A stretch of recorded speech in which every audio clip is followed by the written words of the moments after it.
La Bible en un an, le 28 octobre, le Cantique des Cantiques, chapitre 5, verset 2, au chapitre 8, verset 14, le livre des Psaumes, chapitre 96, verset 1 à 13, le livre des Proverbes, chapitre 26, versets 22 et 23, l'évangile de Jean, chapitre 1, verset 1 à 18.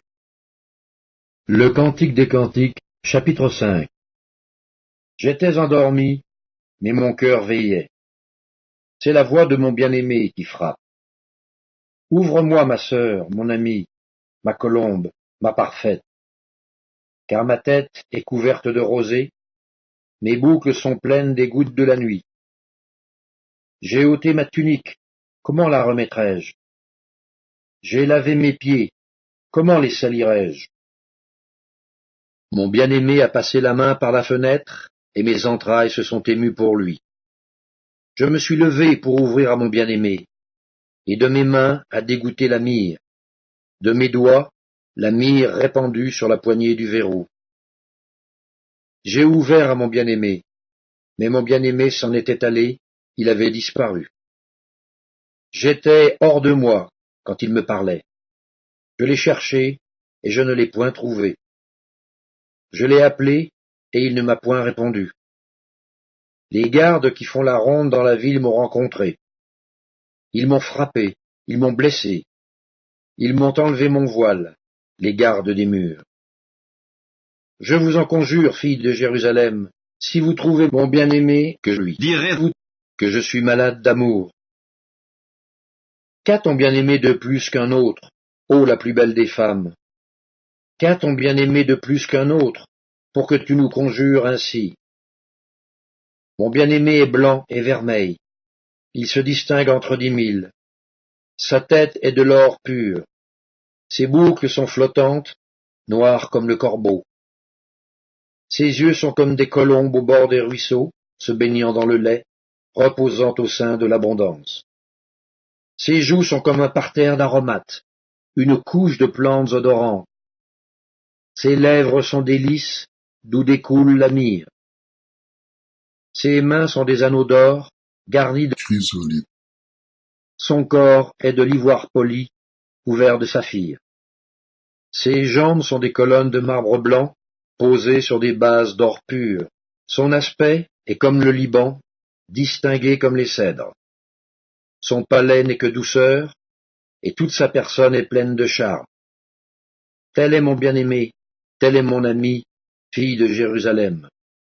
Le Cantique des Cantiques, chapitre 6. Où est allé ton bien-aimé, ô la plus belle des femmes? De quel côté ton bien-aimé s'est-il dirigé? Nous le chercherons avec toi. Mon bien-aimé est descendu à son jardin, au parterre d'aromates, pour faire paître son troupeau dans les jardins, et pour cueillir des lys. Je suis à mon bien-aimé, et mon bien-aimé est à moi. Il fait paître son troupeau parmi les lys. Tu es belle, mon ami, comme Tirtsa, agréable comme Jérusalem, mais terrible comme des troupes sous leur bannière. Détourne de moi tes yeux, car ils me troublent. Tes cheveux sont comme un troupeau de chèvres, suspendus aux flancs de Galaad. Tes dents sont comme un troupeau de brebis, qui remontent de l'abreuvoir. Toutes portent des jumeaux, aucune d'elles n'est stérile. Ta joue est comme une moitié de grenade derrière ton voile. Il y a 60 reines, 80 concubines, et des jeunes filles sans nombre. Une seule est ma colombe, ma parfaite. Elle est l'unique de sa mère, la préférée de celle qui lui donna le jour. Les jeunes filles la voient et la disent heureuse. Les reines et les concubines aussi, et elles la louent. Qui est celle qui apparaît comme l'aurore, belle comme la lune, pure comme le soleil, mais terrible comme des troupes sous leur bannière? Je suis descendu au jardin des noyers pour voir la verdure de la vallée, pour voir si la vigne pousse, si les grenadiers fleurissent. Je ne sais, mais mon désir m'a rendu semblable aux chars de mon noble peuple. Le Cantique des Cantiques, Chapitre 7. Reviens, reviens, Sulamite. Reviens, reviens, afin que nous te regardions. Qu'avez-vous à regarder la Sulamite comme une danse de deux cœurs? Que tes pieds sont beaux dans ta chaussure, fille de prince. Les contours de ta hanche sont comme des colliers, œuvre des mains d'un artiste. Ton sein est une coupe arrondie, où le vin parfumé ne manque pas. Ton corps est un tas de froment entouré de lys. Tes deux seins sont comme deux fans, comme les jumeaux d'une gazelle. Ton cou est comme une tour d'ivoire. Tes yeux sont comme les étangs de Hesbon, près de la porte de Bat Rabim. Ton nez est comme la tour du Liban, qui regarde du côté de Damas.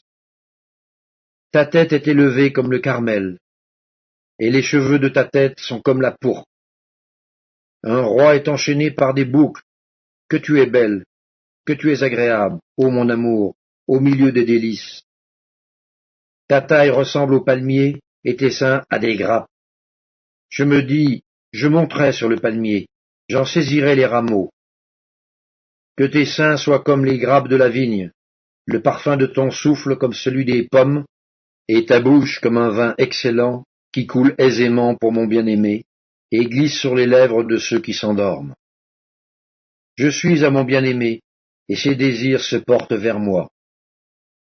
Viens, mon bien-aimé, sortons dans les champs, demeurons dans les villages.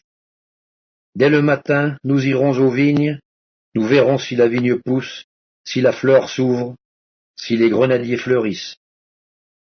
Là, je te donnerai mon amour. Les mandragores répandent leur parfum, et nous avons à nos portes tous les meilleurs fruits, nouveaux et anciens. Mon bien-aimé, je les ai gardés pour toi. Le Cantique des Cantiques, chapitre 8. Oh, que n'es-tu mon frère, allaité des mamelles de ma mère.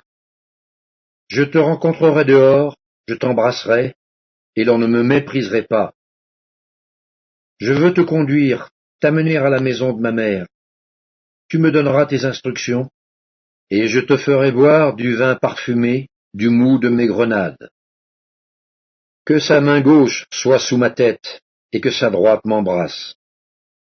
Je vous en conjure, filles de Jérusalem, ne réveillez pas l'amour avant qu'elle le veuille.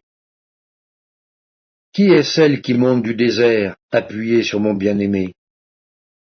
Je t'ai réveillé sous le pommier. Là, ta mère t'a enfanté. C'est là qu'elle t'a enfanté, qu'elle t'a donné le jour. Mets-toi comme un sceau sur ton cœur, comme un sceau sur ton bras. Car l'amour est fort comme la mort, la jalousie est inflexible comme le séjour des morts. Ses ardeurs sont des ardeurs de feu, une flamme de l'Éternel. Les grandes eaux ne peuvent éteindre l'amour, et les fleuves ne le submergeraient pas. Quand un homme offrirait tous les biens de sa maison contre l'amour, il ne s'attirerait que le mépris. Nous avons une petite sœur, qui n'a point encore de mamelle. Que ferons-nous de notre sœur, le jour où on la recherchera? Si elle est un mur, nous bâtirons sur elle des créneaux d'argent. Si elle est une porte, nous la fermerons avec une planche de sel. Je suis un mur, et mes seins sont comme des tours. J'ai été à ses yeux comme celle qui trouve la paix. Salomon avait une vigne à Baala-Hamon. Il remit la vigne à des gardiens. Chacun t'apportait pour son fruit 1000 cycles d'argent. Ma vigne, qui est à moi, je la garde. À toi, Salomon, les 1000 cycles, et 200 à ceux qui gardent le fruit. Habitante des jardins, des amis prêtent l'oreille à ta voix. Daigne me la faire entendre. Fuis, mon bien-aimé, sois semblable à la gazelle ou au faon des biches sur les montagnes des aromates. Psaume 96. Chantez à l'Éternel un cantique nouveau, chantez à l'Éternel, vous tous, habitants de la terre. Chantez à l'Éternel, bénissez son nom, annoncez de jour en jour son salut. Racontez parmi les nations sa gloire, parmi tous les peuples ses merveilles, car l'Éternel est grand et très digne de louange, il est redoutable par-dessus tous les dieux. car tous les dieux des peuples sont des idoles, et l'Éternel a fait les cieux. La splendeur et la magnificence sont devant sa face, la gloire et la majesté sont dans son sanctuaire. Famille des peuples, rendez à l'Éternel gloire et honneur, rendez à l'Éternel gloire pour son nom. Apportez des offrandes et entrez dans ses parvis. Prosternez-vous devant l'Éternel avec des ornements sacrés, tremblez devant lui, vous tous habitants de la terre. Dites parmi les nations, l'Éternel règne. Aussi le monde est ferme, il ne chancelle pas, l'Éternel juge les peuples avec droiture. Que les cieux se réjouissent et que la terre soit dans l'allégresse, que la mer retentisse avec tout ce qu'elle contient, que la campagne s'égaie avec tout ce qu'elle renferme, que tous les arbres des forêts poussent des cris de joie devant l'Éternel, car il vient pour juger la terre, il jugera le monde avec justice, et les peuples selon sa fidélité. Livre des Proverbes, chapitre 26. Les paroles du rapporteur sont comme des friandises, elles descendent jusqu'au fond des entrailles. Comme des scories d'argent appliquées sur un vase de terre, ainsi sont des lèvres brûlantes et un cœur mauvais. Évangile de Jean, chapitre 1. Au commencement était la parole, et la parole était avec Dieu, et la parole était Dieu. Elle était au commencement avec Dieu. Toutes choses ont été faites par elle, et rien de ce qui a été fait n'a été fait sans elle. En elle était la vie, et la vie était la lumière des hommes. La lumière luit dans les ténèbres, et les ténèbres ne l'ont point reçue. Il y eut un homme envoyé de Dieu, son nom était Jean.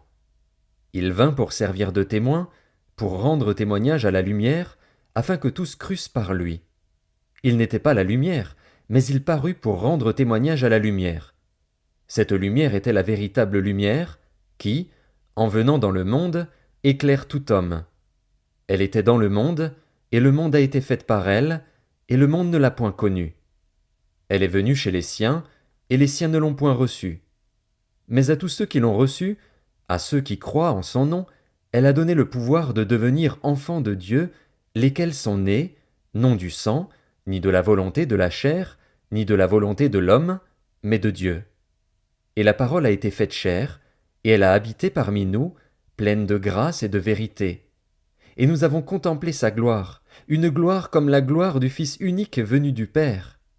Jean lui a rendu témoignage, et s'est écrié, « C'est celui dont j'ai dit, celui qui vient après moi m'a précédé, car il était avant moi. » Et nous avons tous reçu de sa plénitude, et grâce pour grâce.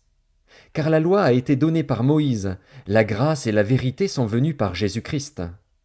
Personne n'a jamais vu Dieu. Le Fils unique, qui est dans le sein du Père, est celui qui l'a fait connaître.